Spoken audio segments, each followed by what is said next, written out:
Information about the world of running, inspiration to fuel passion and excellence, and ideas for making connections and finding community. You're listening to A to Z Running.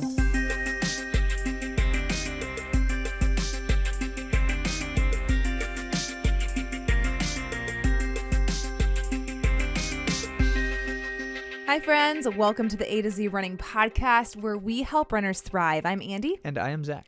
Today on the A to Z Running Podcast, we have Emma Bates on air to talk about in-race decisions. We also have a stacked world of running.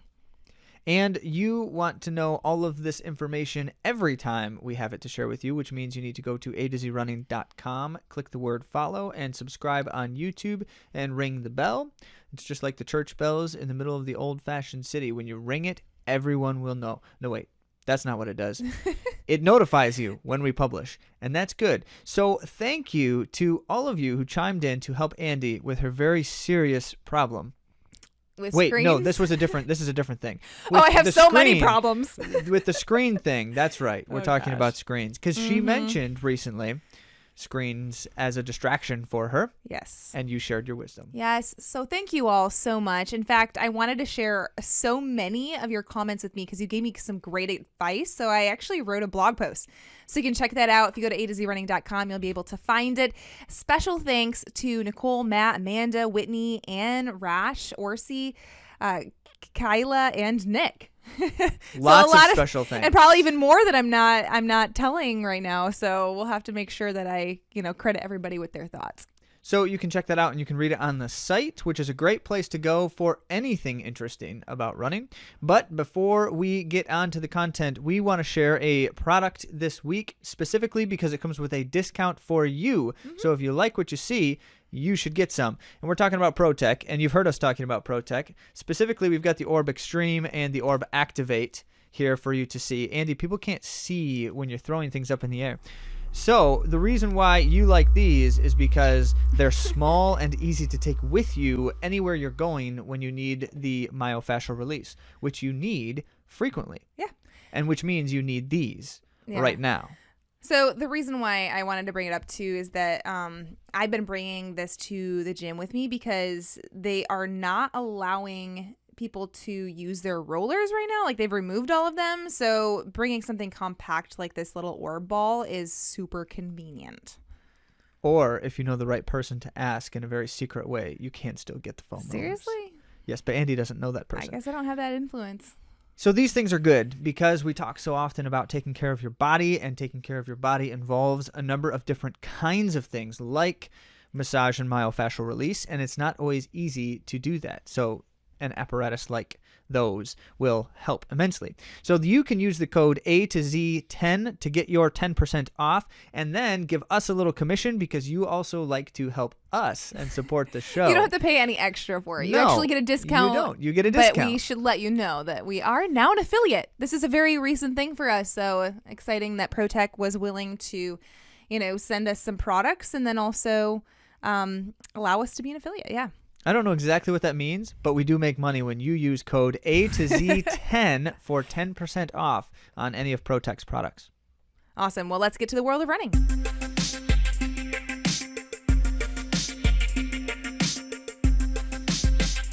Well, as Andi mentioned, the world of running is very exciting to share with you, at least the few things that we have on the docket to share with you, because we can never talk about everything. There is too much, and it's all good.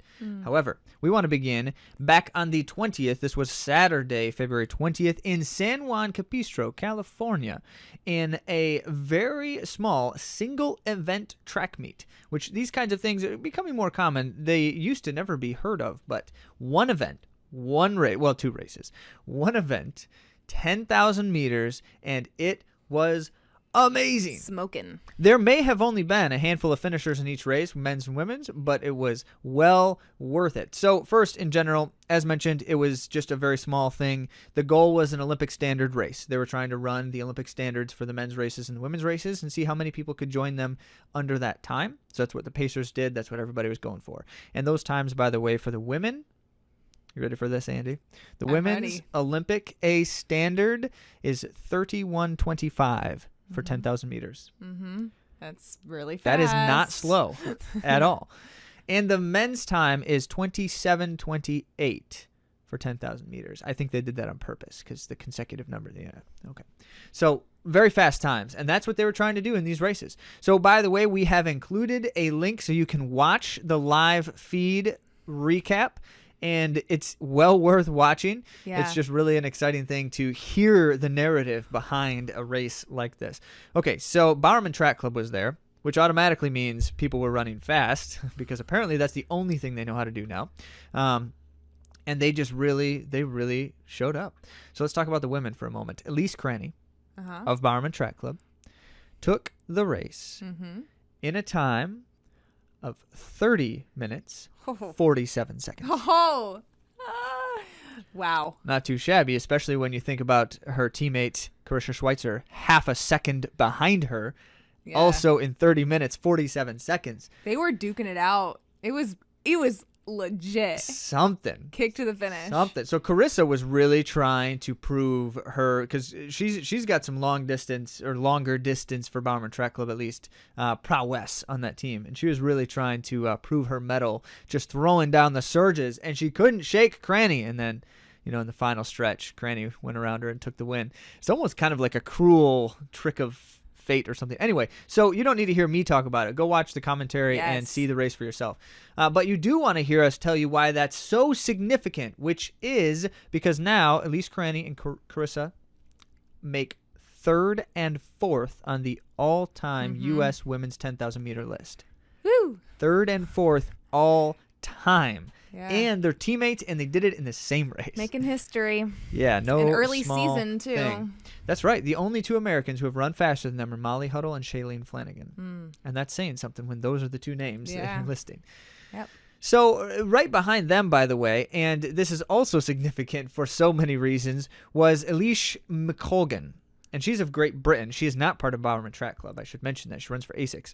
But she showed up at the meet, and she performed. So for the British, running 30:58, also under 31 minutes, for the 5th fastest time in British history. Get this, only 2 seconds behind her mother, Liz.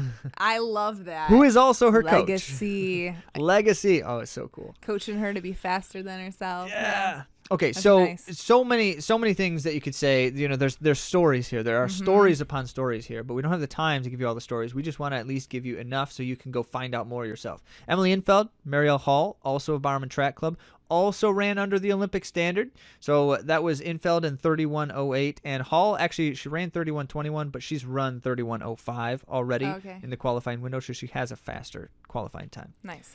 And then Kim Conley. Nice. And we'll talk more about her sometime soon. Kim Conley ran a strong, she just missed her PR by 5 seconds. She ran 31:40.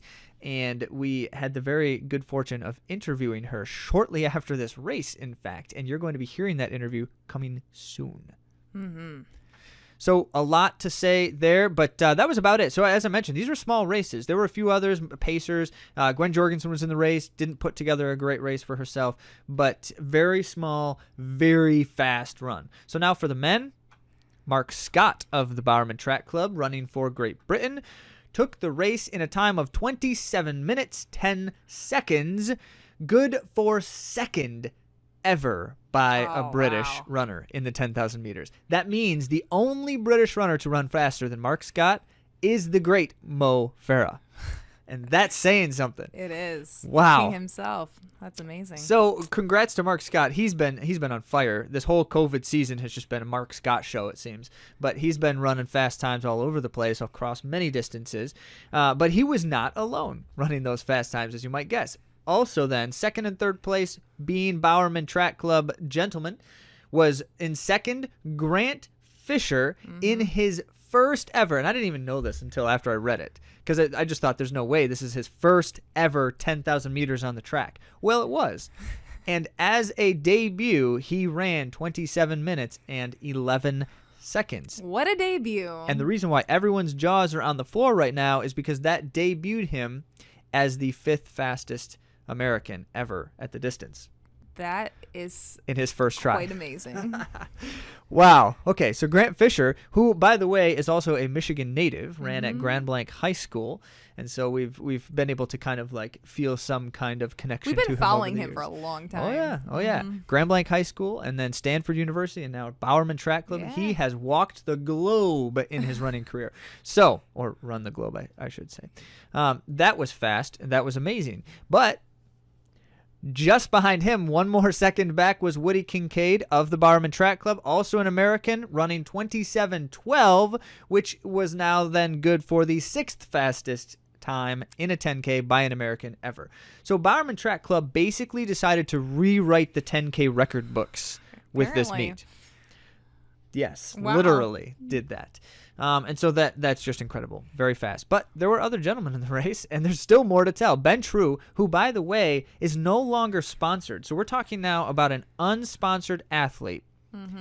And he ran 27:14, which was nearly a 30-second PR at 35 years of age. Ben True. And the 8th fastest time ever by an American in a 10K. I really wonder if Saucony right now is just feeling like, why are we not still sponsoring Ben True? Oh, man, yeah. Because he just did that. I know. And he's in his 30s, so I'm loving it. We're in our 30s, too. I like to Are hear you saying when... we're old? Well, I'm just saying. Yeah, well, It's that nice that to hear gives he's going fast. anyone who's 35 or under feels hope when he runs a 30-second PR. Good for Everyone else 8 has hope, all-time. too, Zach. Well, I Goodness mean, gracious. I hope. See what I did there? So Kieran Toontovate, who then finished 5th in the race to round out the whole race, had 5 finishers, was only a few seconds back. So these guys were all like super close together. As a matter of fact, with a lap to go, they were basically all still neck and neck and neck and neck and neck and neck. So the 5th and the final finisher of the race ran 27:17, also well under the Olympic standard. And it should be noted that Kieran is with Bowerman Track Club, but he represents Thailand, and he graduated from Harvard. I wanted to say that recently. He just graduated recently, so he's a young guy. Represents Thailand, and so now at 27:17 set a new Thailand national record in the 10,000 meters and the 4th fastest Asian time, period, ever. Wow. That's exciting. incredible. This is like such that's a faster stacked than race. all of the Japanese, which is really saying something because they're incredible distance runners over the years. Like, that's something. So, yes, okay, Bowerman Track Club, rewriting record books the world over in a single 10K race. Crazy. And one more comment. It should be noted that to date, 12 American women now have run under the Olympic standard for the Tokyo Olympics 12. in the 10K. 12. This Olympic trials is going to be like awesome. Yeah, And our guest today is also in a contender for that. And there's only ever like 28 people who run in the Olympics in the 10K. I don't know exactly the size of the race. I think it varies slightly, but it's not very many. And 12 Americans have run the qualifying time, and only 3 of them will go. Yeah. Now the question is, which 3? Which 3? Wow. Well, All right. Exciting trials for sure. Exciting. So coming up, Atlanta Half Marathon. The reason why it's notable is that there's a lot of big names that will be there. Molly Seidel, Natasha Rogers, Matt Lano. Previous guest, Joanna Stevens, will be there as well. Oh. Yeah, and someone you mentioned earlier, is it Eilish McCoggin? Yes, of Yeah. Great Britain. So she'll be there again. So she's going to be doing kind of back-to-back races here, which is exciting. And that should be her debut half marathon, isn't that what we were reading? Yes, So her debut. having, just run an amazingly fast 10K, you know that she can run a good half because it's basically the same kind of event. So that's going to be Double cool. it, but Doesn't So mean much.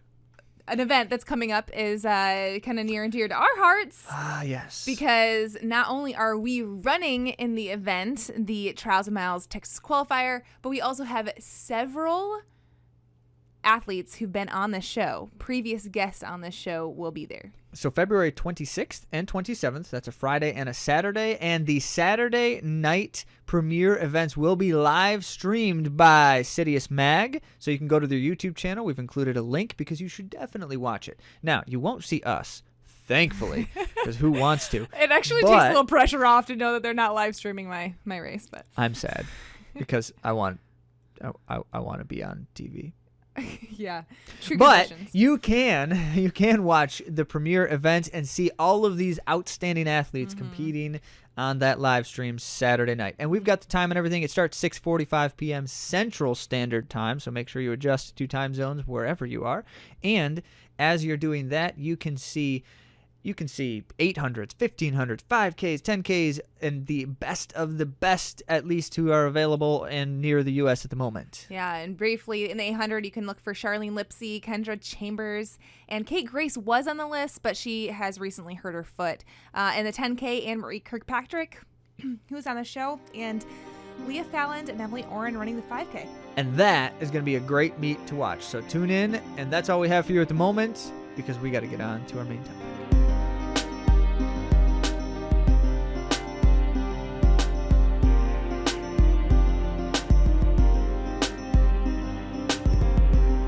For our main topic, we're talking about how should runners approach in-race decisions. And we brought on a racing expert, Emma Bates, to talk us through how we're supposed to do like pack running, make moves, drop out, hang tough. There's so many in-race decisions that we need to make.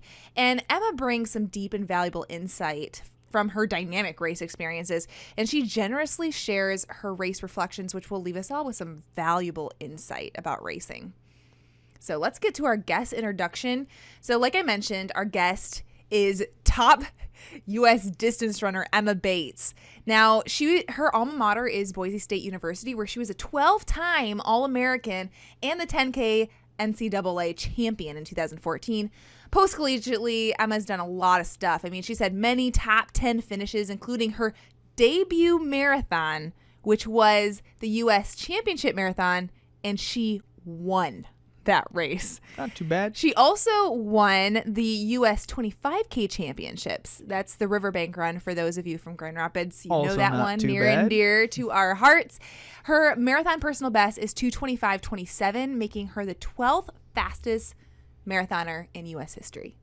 And she recently was 4th at the Marathon Project, and we're going to dive into that race specifically during this interview, where she ran 2:25:40 with less than ideal situation. And she'll tell us more about that in the episode. So today, Emma's bringing us some really rich insight about in-race decisions. Let's talk to Emma. Hi, Emma. Welcome to the AtoZrunning Podcast. Thank you guys so much for having me. Very happy to be here.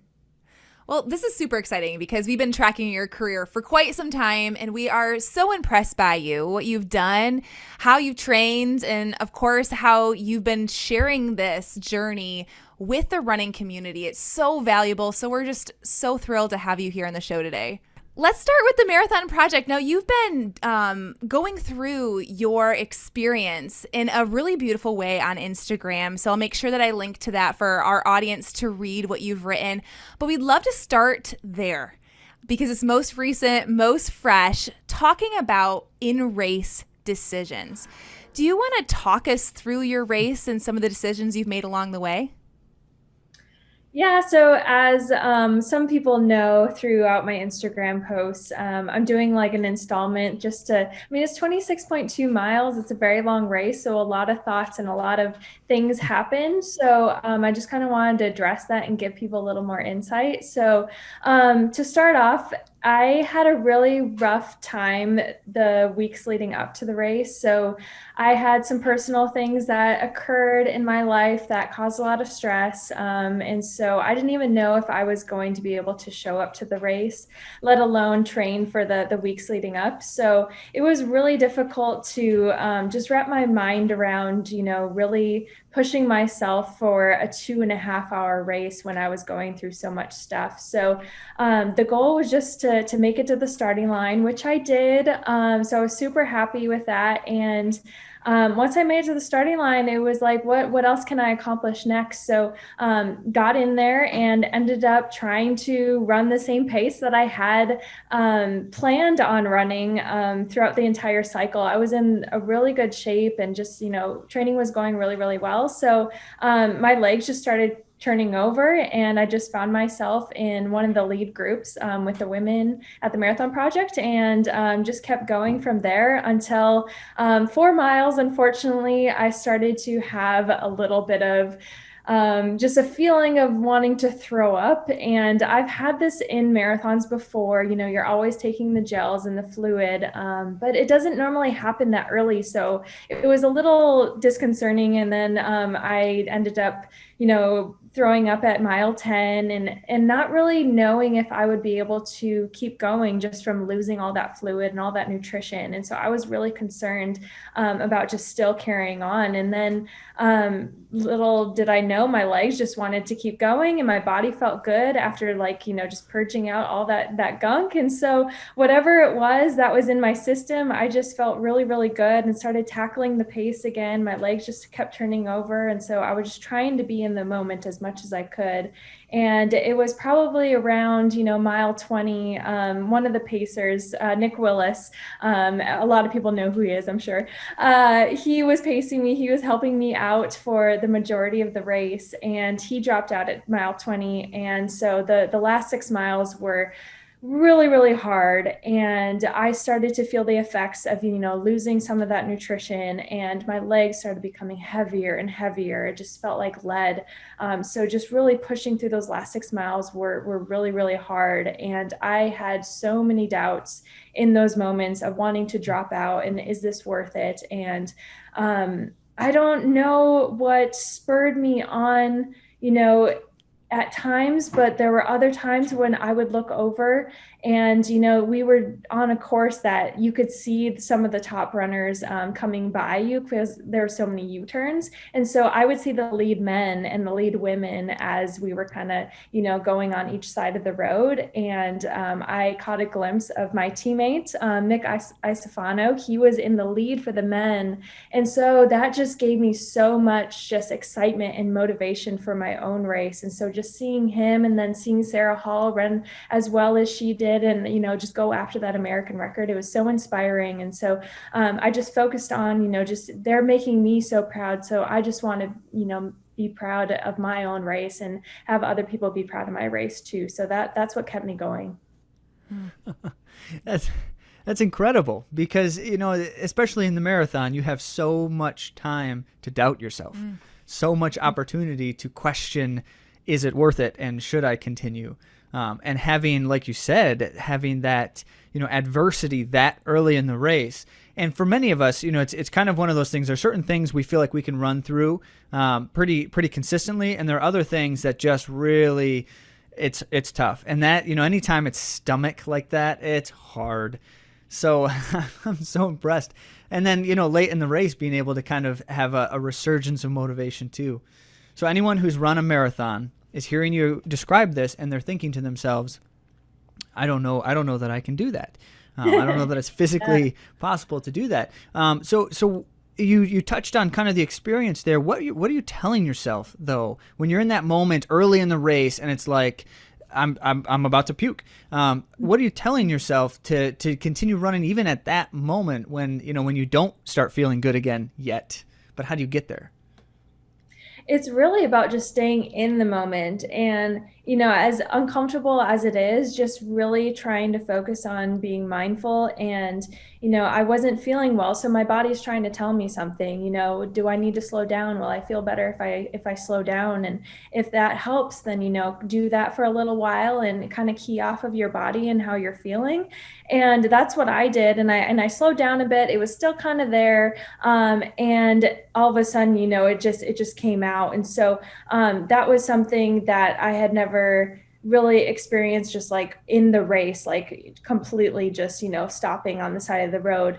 And it was hard just because, you're losing so much contact with the rest of the group and the rest of the runners. And it's really hard to kind of come out of that and be like, oh, I can still run my time. But the marathon is such a long race that there is time to make up. That's what is so special about it and so nice about it. Maybe like a 10K or a 5K, you don't have that time to make up because it's such a short race. But there's so many ebbs and flows in the marathon. And going into that, you have to know that there's going to be some good times and some bad times. And you're going to have to just kind of ride the wave. And so that's kind of how I view it, is just ride the wave. The storm will settle and you'll be able to get into your groove again, just like you always do. I can appreciate that you also kind of turned my comment back on me there, because I said the marathon's so long, you have so much time to doubt yourself. And you responded with, the marathon's so long, you have so much time to make it up, to still hope and still achieve. So you sound like an optimist, Emma. Would you say that you are an optimistic person? I have became one throughout the years, just throughout all my experiences. I have had so many frustrations and so many failures, and I've realized that those failures have turned into life lessons and lessons that I can carry forward into other races or other parts of my life. And so it really just spinning that into a positive light of, this stuff is happening to me so that I can grow. So that's made me definitely an optimistic person. Yeah. That's rich. That's amazing. In one of your recaps, you said that you had like a lot of thoughts and questions, like, should I continue this pace? Should I not? And you said, as these thoughts were racing through my head, I realized I was already doing it. Mm-hmm. Mm-hmm. And I would love for you to unpack trusting your body when your mind might be telling you one thing and then your body is telling you another. Like, how do you bring that together in a race? I think we all have problems with our mind getting in the way of, what we're trying to accomplish, or maybe what our bodies are trying to accomplish. Our bodies are capable of more than we think. And it's really hard to just not think, but that is the best way to run, I've realized, is kind of running unconscious almost, and not just throwing everything out there and not second guessing yourself, just trusting your instincts and trusting that, your body will carry you through this, because that's what training is for. That's what you do all that training for. And you need to trust that it's going to come out when it needs to. And yeah, again, I had so many doubts in that moment, but finally I just let it go. So that's the main advice, I think, is just once you start getting all jumbled in your head, just let it go, and you will find yourself in a completely new position. That's really good.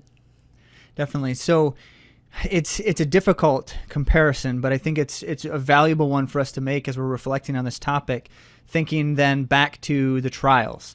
And so 2020 in Atlanta, pre-pandemic and all of everything else, that race did not unfold ideally for you.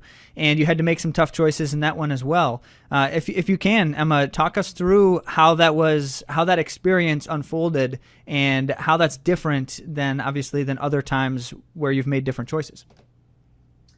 So I went into that race completely thinking that I was going to make that team. And the goal of the race was to just run my own race. And I didn't do that at all. And this is why I am so frustrated looking back at this race, because everything that I said I was going to do, I just completely threw it out the window. And so it was a weird race, just because there was a lot of hills. It was really, really windy. And so I just like to run my own race. But in this race specifically, there was a lot of tactics, just because, you want to run behind somebody so that they block the wind. And, you don't want to just get too excited on the hills or anything like that, just because you want to, make that team, you want to make the top three. So it wasn't like a normal marathon where I just get into a groove. I was just kind of really keying off of people. And I wasn't listening to my instincts. My instincts were telling me to take off from the pack and just run my own race and not worry about anybody else. But then my mind got in the way. Like I said, it always, seems to creep in there. You start to second, guess yourself and doubt yourself. And that's when the race completely ran away from me. And to not be able to grasp that, even right now, I just, I'm really frustrated by it. Like, why didn't I do that? So, I think that's a big learning lesson that I have, is just to trust my instincts and to know that, running my own race is the main thing, and I need to do that going forward. So I am frustrated about it, but it has changed my life in a lot of ways, and the way that I run in a lot of ways. So Emma, when there are times where you are in a race and there's a pack, I think a lot of us have those decisions. For you, it was like I needed to break away from that pack. what if you're going into a situation where like it's a shorter race, like a 10K race? How do you navigate pack situations in that arena? So I struggle with that still. I haven't ran a track race in like 3 years. And I have always hated the tactics involved. I've always hated just running somebody else's race. So I'm still learning how to kind of go with the pack when you need to. I'm definitely more of like a metronomic runner, a very rhythmic runner. So I just like to run the same pace throughout the entire race. And that's not how championship races are. That's not how a lot of shorter races are. So I don't really know how to answer your question because I'm still figuring that out. But I think, again, just like trusting your instincts. If you're not thinking and you're just going with the pack, you'll know when it's the right time to either, pull back or keep going forward or just start passing people. When you feel good. And I think that's the main thing that I've learned throughout my entire career is just listening to my body. And that if there's something left in the tank, and you have to be honest with yourself too. Sometimes I'm really tired and, I think that, I just can't push myself anymore, but sometimes there's still some left in there and you need to explore that. And that's something that you need to take a risk on sometimes. And so that's something that I really want to, explore going forward on the track or maybe a shorter race is just really taking those risks and, just listening to my body and trusting myself. I've heard it said, in these discussions, and I'm kind of hearing some of these same thoughts as you're expressing this too, that if you run someone else's race, then you've already lost. And so if you can get someone else to run your race, that's the first step in beating the competition, if you will. And it's, all the sports psychology type of stuff, psychology of racing and those things. And really the idea, the spirit of it is when you can run versus when you have to compete, you can be a different kind of runner in that moment. And as you're describing these things, those are those moments where I can make the decisions I need to make because that's what my body needs, at that time. That's what kind of race I need to run at that time.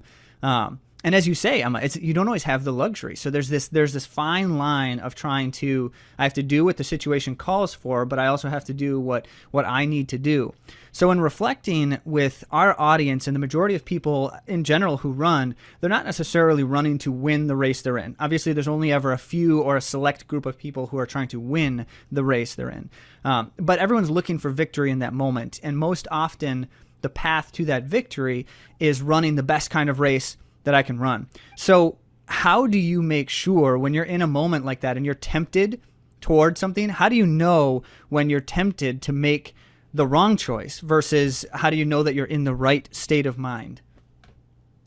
I can tell that pretty quick just by my breathing, for one.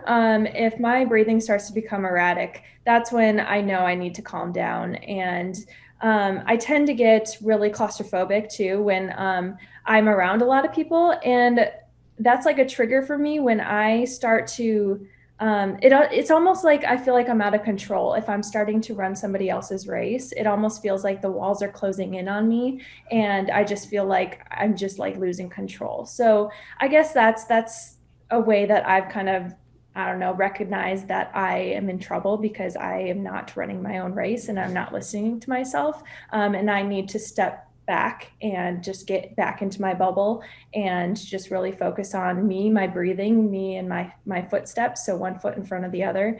Mindfulness has been the biggest part of just my journey in running and just really focusing on the here and now, not focusing on, what is going to happen in, a minute or two or, what happened in the past, just really focus on the here and now. And that seems to really help me get out of that, just becoming overwhelmed with the race and being overwhelmed with, decisions to make. So, does that answer your question? Absolutely. Yeah, in a deep and profound way. That's awesome. And that's so practical too. The thought that you can recognize in your breathing and in that that panic kind of the panic instinct where it's like, why am I feeling this way? Well, clearly it's because I'm starting to do something that, I'm chasing the other person's thing and in that sense. And so that's really practical too. I appreciate that. Yeah. I would love to talk about your marathon championship win. The U.S. Marathon Championship. That was in 2018. Would you talk us through that race and some of your in-race decisions? So that was a weird race just because I ran the whole thing basically by myself. I wasn't really intending on running it by myself, but I just was feeling really good, and I just kept clicking off the fast miles, and I ended up winning in the end, but it was more just an experience. I wasn't planning on winning. I wasn't planning on running a certain time. It was all just about having fun. And that was the main thing for my first marathon is I just want to finish and want to do it again. So that was the main thing. So I don't really know what I thought about, but just being just so happy that I was getting through this really long, what I thought was a really daunting race, and just feeling really, really good and enjoying myself. And I love the training of marathon training. And so for me to enjoy the race as much as I did, I wouldn't have it any other way. If I didn't win the race, that's totally fine. As long as I had a good experience was the main thing. And I continue to enjoy marathoning. I've only done 4 now, but I hope I continue to enjoy them just as much as that first one. I guess I didn't realize that was your first marathon debut for a championship. Yeah. That's amazing. Wow. How cool is that? It was a complete blurb just because I had no idea what to expect or what to think. So I don't really have anything to take from that, but just joy, I guess. Joy. Well, Having joy in it. That's a great place to start with all of us, right? We got to start in a place of joy. They often say you'll either never enjoy or never regret a marathon more than your first one, and so hopefully you can enjoy another marathon as much as that one. But certainly it's so great to be able to experience that. And then, as you've taken some highs and some lows since then, and just been able to continue to, as the Marathon Project indicated, continue to find a way toward, that successful experience. Yes. So let's talk about your 2019 Chicago race, which was a phenomenal race. And that's your PR. Like, that's where you got your PR. Is that correct? Yep, that's correct. Yep. Mm-hmm. Okay. Would you mind talking us through that race? Or what you took away from that? Yeah. So the main thing there was to run fast. So I got into the race and, we have pacers, so that's super nice. And that's one luxury that the professionals have is you can just, get in behind somebody that's running a time that you want to run and just not think, just, stay on their heels as much as you can. There is a lot of, am I in over my head or am I going too slow kind of thoughts. And so that was a bit of my thoughts at the beginning of the Chicago Marathon was I was feeling really, really good, but we weren't going quite as fast as my body wanted me to go. So I kept with the pacers for the first half, and then I started taking off the second half. And I think that was the smart decision, honestly, because the marathon is a really long race. That was only my second time running a marathon, and I just felt so good finishing. So to start off as fast as I did in that race and to continue on and, negative split and still feel really good in the end was, I think, just a really good experience for me for a second marathon, just because, I ran so much faster. I think I PR'd by like 3 minutes, and I just felt so good doing it. So it was another really enjoyable race, and it was a race that I could walk away from really proud of and say that I want to do this again. And so, yeah, it was, there was never a point where I wanted to drop out or, I thought it was too hard or I was in over my head. So, it was really the second, the third and fourth marathons that really got me thinking and have helped me grow immensely. Chicago is just something that I can look back on and just, smile and be like, oh, that's so sweet, that I, didn't have any problems and just went through it and really, really excelled. But that's not something that I can look back on and really pinpoint a lot of areas that I can improve on. So, yeah. So I suppose this is my last question at the moment. But in thinking about that and then looking at what you did at Marathon Project, despite those adversities, you must be thinking to yourself, there's still so much more there. There absolutely is. And that's what's so exciting about it. And that's what gets me really motivated. And just to know that I could overcome so many obstacles and just show myself how resilient I am and show myself how much strength that I really do have and I didn't really know was there. So the Marathon Project is probably the most important race of my career. I can look back on it fondly now. I was a little frustrated at first, all those things being thrown at me. I thought that, just going to the starting line was a big accomplishment, but then I wanted more and more and more because we're runners and, we're very competitive. So at that time I was really, really sad, but looking back now, this race is going to change my life and my career in a way that I never thought possible. And so I'm about to be 10 times stronger going forward. And that's something really cool to look back on. Yeah. That race was so courageous. So courageous. Thank you. I'm just so grateful that you have this authenticity that you share with your fans and with the running community. It's truly a generous gift. I want you to know that, and it's very impactful for all of us who are able to watch your journey. Well, thank you. I never know if, me opening up will really resonate with anybody or anybody can really relate. So it's good to know that it's received so well and I can help somebody, at least one person along the way, hopefully. So thank you. Well, thank you for joining us, Emma. We're going to keep our audience updated on you and what you're doing. Do you have anything on the horizon? I always am nervous to ask that because it's, 2021. It is. Yeah. 2021. Exactly. March 20th, there might be a race in Florida that I'll show up to. But other than that, it's kind of just play it by ear and see what shows up. And hopefully I can show up there as well. So yeah, I'll keep you guys updated if I can. Well, Thanks, if we Zach. can work it out, we may be able to say hi in person on the 20th then as well. Maybe. Awesome. Zach's thinking about running that race. Maybe if it's the same one I'm guessing it's the same one you're doing. I don't think there's very many, so I think we can. There aren't very many. Yes. Well, whatever the case may be, from our audience to you, we are so grateful for your time and for your sharing of these experiences. And certainly we'll continue to follow and keep our audience updated on these comings and goings. Thank you. Thank you guys again so much for having me and listening to my story. You guys are so sweet. Thank you. So many thanks to Emma for sharing from those experiences and insights. And certainly as I reflect on one of the things that stood out quite notably to me was the thought about when she mentioned, how is it that I know when I'm in a race if I'm not doing what I should be doing or I'm not making the choice that I probably should be making? One of the things that she said she would notice was her breathing. It just isn't right. It's erratic, it's off, or almost kind of like the idea that I'm not comfortable. I'm not comfortable in the race that I'm running right now. And I can tell because my body's giving me signs. And in knowing that, making the choice of what do I need to do to get to a point where my body will be comfortable. And that is such an important reflection. It doesn't matter how fast or not that we're running, whether it's an actual race or we're just out for a workout. We're just out for an easy run. That's the key takeaway that we should be thinking about here when I need to make a decision, to be attuned to that kind of what is giving me a sign. More on that in a moment. But Andi, what did you feel?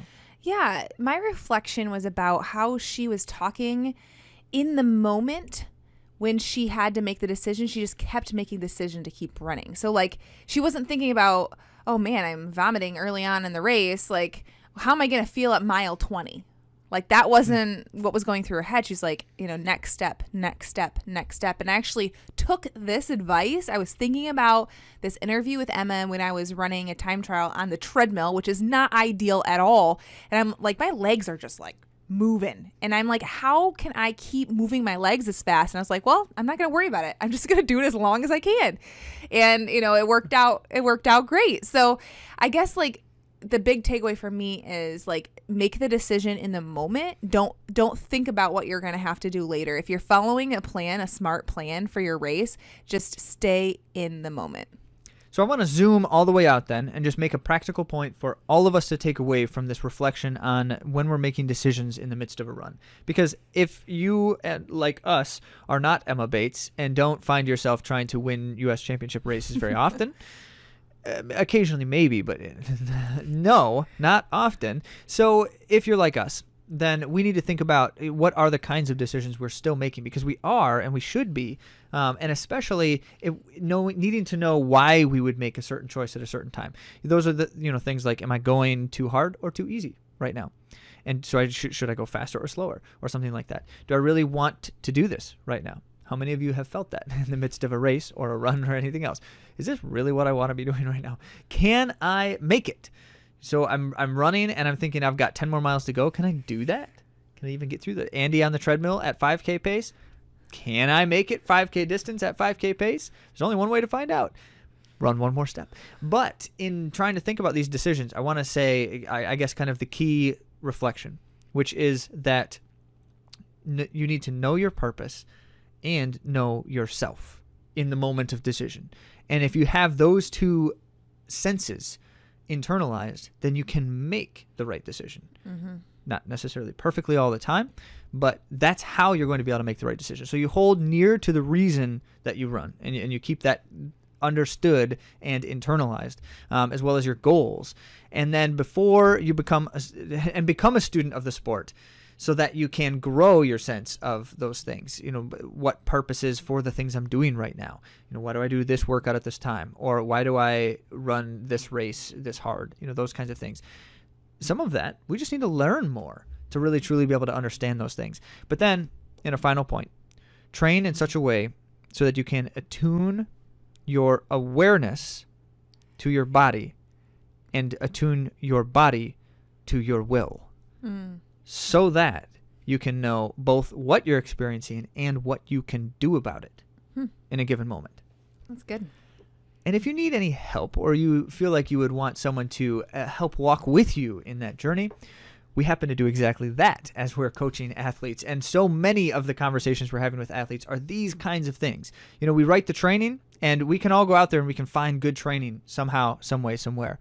But it's in implementing these trainings, it's in implementing our goals and pursuing those things that sometimes it's just good to have some more thoughts and some more opinions. AtoZrunning.com/coaching might just be a place to help you find those things. Yeah. I should mention too that if you were inspired by Emma, you should definitely follow her journey, because she's not done yet with this whole racing scene. She is at Emma Janelle Bates on Instagram, and you can find us on Instagram at AtoZrunning. We would love to connect with you there too.